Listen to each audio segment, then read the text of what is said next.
Olá pessoal, tudo bem com vocês? Espero que estejam todos bem. Bom dia para todo mundo.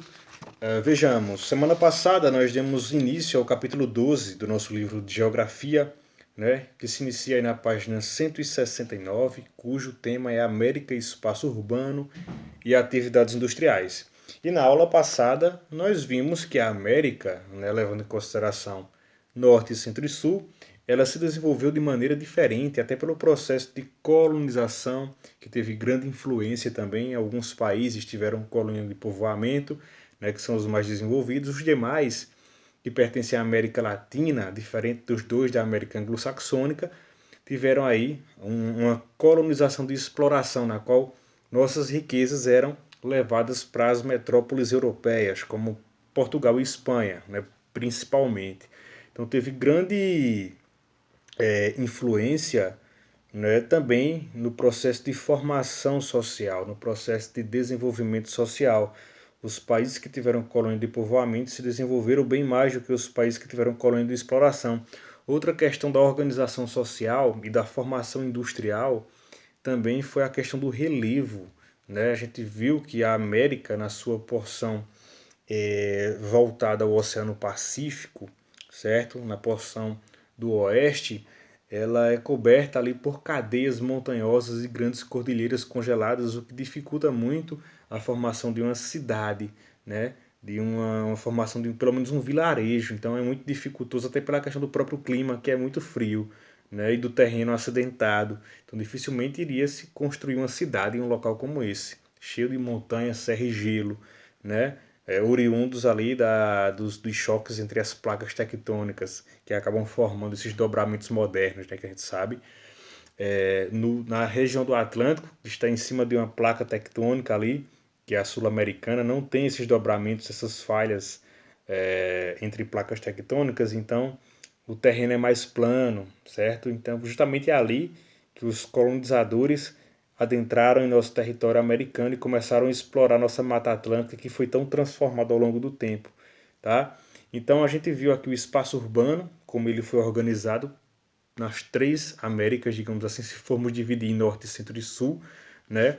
E as atividades industriais, né? Que alguns países, como é o caso dos países latino-americanos, optam em optam não, eles têm como recurso principal a extração e a exploração dos recursos naturais para exportá-los. Então a gente produz, ou então a gente explora a nossa natureza e vende para fora. A gente planta algum grão ali e vende para fora. As nossas atividades elas estão concentradas no setor primário, né, que é aquele setor na qual nós dependemos da natureza, né, para extrair aquela matéria-prima e comercializar para os países mais desenvolvidos fabricarem produtos através das nossas matérias-primas, tá bom? Diferentemente do processo de industrialização desses países mais ricos, né, que, que tem como base aí o setor secundário. Eles compram matéria-prima de outros países mais pobres e começam a transformar aquela matéria-prima em objetos que vão ser vendidos, comercializados com um valor muito alto. Então eles acabam lucrando muito com o setor secundário, certo? Com as atividades do setor secundário. Ah, Neto, mas me lembra aí o que é que faz parte do setor terciário?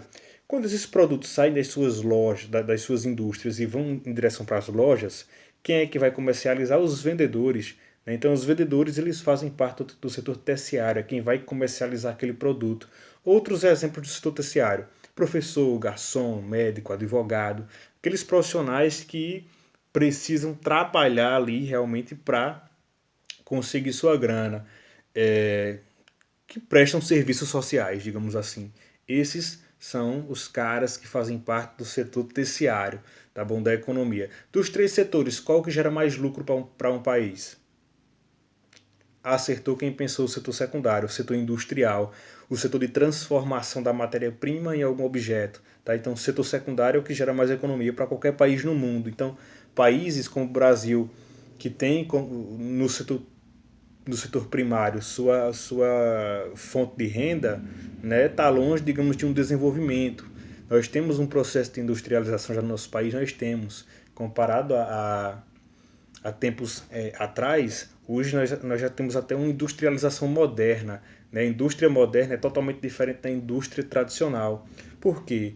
Porque a indústria tradicional é essa que nós temos aqui em Pão de Açúcar, na qual a mão de obra humana, né, ela ainda é, digamos que, a maior fonte de renda e de produção dessas fábricas. Se você tirar o povo dali das camisarias, não tem robô para fazer a função do homem, né? Então, as indústrias aqui locais são tradicionais. Elas precisam da mão de obra humana para produzir, né? Quais são os pontos negativos de uma indústria tradicional? Eles vão ter que pagar todo mês o salário ali aos seus funcionários. O homem cansa, né? Então ele tem uma carga horária de trabalho diária, então a produção ela vai ser reduzida, né? Ele está sujeito a erros também, diferente de uma industrialização moderna, né? Que eles investem em máquinas, em robôs que passam 24 horas trabalhando, porque eles são programados para isso. E essas indústrias têm que apenas se importarem com a manutenção das suas máquinas. É assim que funciona. Então nós já temos no Brasil algumas indústrias modernas. Nas metrópoles, né, como Recife, São Paulo, né, nós temos já a formação, o aparecimento desse tipo de industrialização. Só que comparado a um país totalmente desenvolvido, como é o caso dos Estados Unidos, nós ainda estamos muito atrás, certo? E quais são os pontos negativos de uma indústria moderna? A falta de emprego para o humano, a gente acaba perdendo espaço para os robôs, digamos assim, né? Em contrapartida, eles não vão precisar pagar salário a ninguém e vão ter uma produção mais acelerada, né? Uma quantidade maior de produtos sendo fabricados ali, pela rotina diária, a todo momento dos trabalhos das máquinas, tá bom? Então, na semana passada, a proposta de atividade foi até o quinto quesito da página 177 e a partir de hoje nós vamos dar continuidade com a nossa atividade do sexto ao 13º, na página 180, tá bom? Eu peço para que vocês agora observem aí o sexto quesito, vocês vão ter acesso a um mapa, né? Ele diz o seguinte: observe o mapa, identifique e descreva as cidades e a metrópole central que fazem parte de cada uma das megalópolis norte-americanas. O númerozinho 1 aí é onde está localizado Nova York, o número 2 Chicago, o número 3 Los Angeles. Então vocês vão descrever sobre cada uma dessas cidades, tá bom? As megalópolis que existem aí nessas cidades, nesses estados americanos aí. Tá bom? Então descrevam sobre a importância de Nova York para os Estados Unidos, qual é a principal economia que é elaborada lá em Nova York, a mesma coisa em Chicago, a mesma coisa em Los Angeles, tá bom? Sétimo quesito, qual é a megalópole mais importante da América Latina, qual sua localização e suas principais características? Isso aí é digno de uma pesquisa, né? Eu não vou dar aqui colher de chá para vocês não. Então pesquisem qual é essa megalópole aí mais importante da América e onde ela se localiza. Ok? Oitavo, descreva como se comporta o setor de serviços nos países da América Latina. Né? E como eu falei a vocês, os países da América Latina, que são aqueles que estão em subdesenvolvimento ainda, voltam suas atividades para o setor primário, a extração de matéria-prima para exportação, para a venda ali dos países mais ricos. Então se concentram no setor primário, né, da economia. Tá bom? No nono quesito vocês vão marcar, né? Marcar X aí. Nós temos mais de duas corretas, tá bom? Então vocês vão marcar, as grandes cidades dos países da América Latina concentram graves problemas socioambientais, né? Marque com um X os principais problemas encontrados nessas cidades.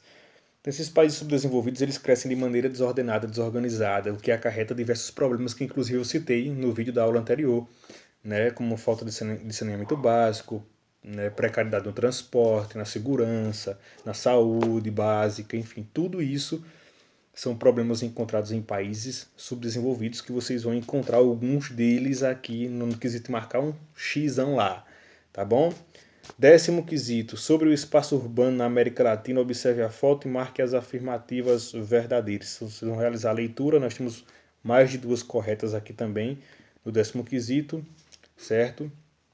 Leiam com atenção. Se tiverem dúvidas, voltem no capítulo, pesquisem. Se persistir a dúvida, me perguntem no privado, tá bom? Que eu estarei lembrando e auxiliando vocês, certo? Vocês vão realizar a leitura e responder até o 13º. Quando vocês chegarem no 13º, vai ter o seguinte: defina o que são enclaves fortificados. Chega a estar destacado, enclaves fortificados.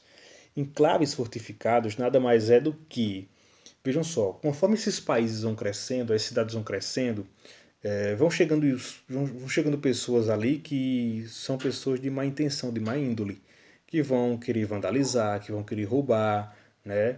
Pão de Açúcar, anos atrás, era um sossego. O pessoal ficava na calçada até tarde da noite. Hoje em dia, 6 horas da noite já é um risco você estar na calçada.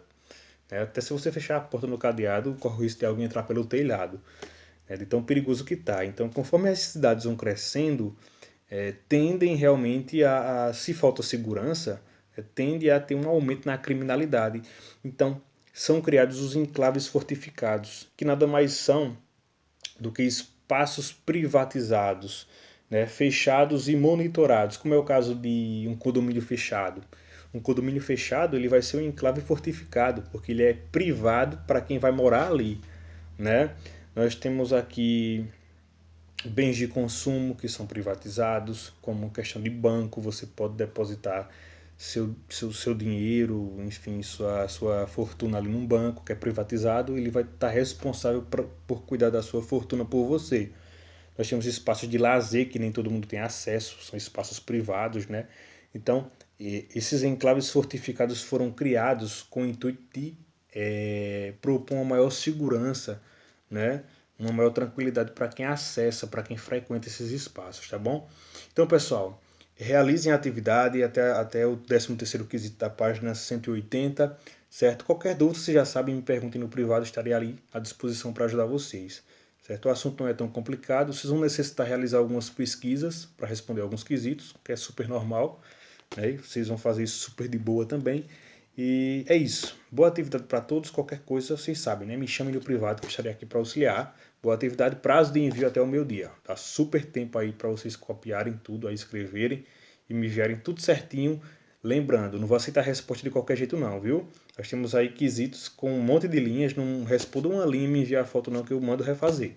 Então é perdido. Se escrever só uma linha com uma resposta enorme, que a gente tem muita coisa para falar sobre cada quesito, eu vou mandar refazer. Então é melhor nem me mandar foto com a linha só respondida de qualquer jeito, não. Eu estou observando muitos fazendo isso ultimamente. E eu estou pedindo para refazer e eu vou continuar pedindo para refazer até mandar organizado direitinho, certo? Valeu!